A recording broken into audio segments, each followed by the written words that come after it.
नमस्कार फ्रेंड्स, वर्णाज किचनमध्ये तुमचं खूप खूप स्वागत. आज बाहेरून आल्यानंतर मस्त फ्रेश झाले आणि म्हणलं आता दिवे लागायचा टाईम झाला आहे, त्याच्यामुळं देवपूजा करून घ्यावा, दिवा लावायचं आणि उदबत्ती लावायची. त्याच्यामुळं घरात फ्रेश वातावरण होतं. मग पूजा झाल्यानंतर म्हटलं स्वयंपाक करायचा विचार, पण स्वयंपाकात काय करायचं हे खूप टेन्शन. प्रत्येक महिलांसाठी हेच टेन्शन असतं, संध्याकाळी स्वयंपाकाला काय करायचं. तर कुणाला भाजीचं टेन्शन येतं कमेंटमध्ये नक्की सांगा. मग माझी देवपूजा झाल्यानंतर मग लागले संध्याकाळच्या स्वयंपाकासाठी. मग संध्याकाळच्या स्वयंपाकासाठी ठरवलं. पालकची गट्टी आणलेली होती, मस्त पालक धुवून चिरून घेतलेली होती. म्हटलं पालकची भजी आणि ताकाची कढी करावी हा विचार करून मस्त पण पालक चिरून बारीक घेतलेली पातेल्यात होती. म्हटलं आता पालकचे पकोडे करायचं होतं, त्याच्यामुळे मी सर्व मिरची, मीठ, हळद सगळं जे लागतं पालक पकोड्याला ते मिक्स करून घेतलं आधी चमच्याने.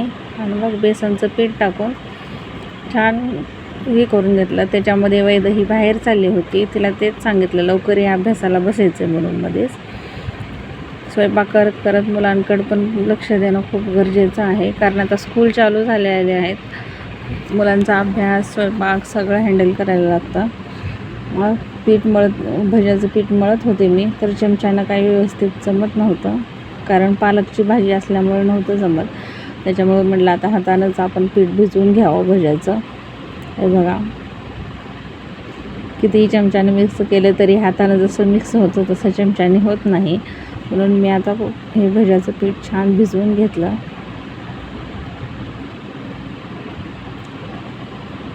चला तर मग पालकची भजी कुणाला आवडतात ते पण सांगा. पालकची भजी जो पीठ भिजवल्यानंतर हे कढीसाठी मी बेसन आणि ताकात मिक्स करून घेतलं आणि लगेच ताकाच्या कढीला फोडणी पण दिली. हे बघा, मस्त कढीपत्ता, कोथिंबीर, जिरे टाकून ताकाच्या कढीला फोडणी टाकली. ताकाची कढी आणि भजी खूप छान लागतात खायला, त्याच्यामुळं आमच्या घरी तर सतत होतं हे ताकाची कढी आणि भजे. बघा, मस्त अशी सुंदर कढी करून घेतली. मग भजे म्हटलं गरम गरम जेवणाच्या पुढे करावं, त्याच्यामुळं मग आधी भाकरी करायला घेतली. मी छान गरम गरम भाकरी करून घेतल्या. भाकरी केल्यानंतर मग म्हटलं भजे जेवणाच्या पुढे केले की मग मस्त खायला पण छान लागतील आणि गरम गरम कुरकुरीत पण होतील, म्हणून हे बघा भजे पण करायला घेतली लगेच. कधी पण सगळा स्वयंपाक झाल्यानंतर शेवटीच भजे करते मी, कारण भजी गरम गरमच छान लागतात.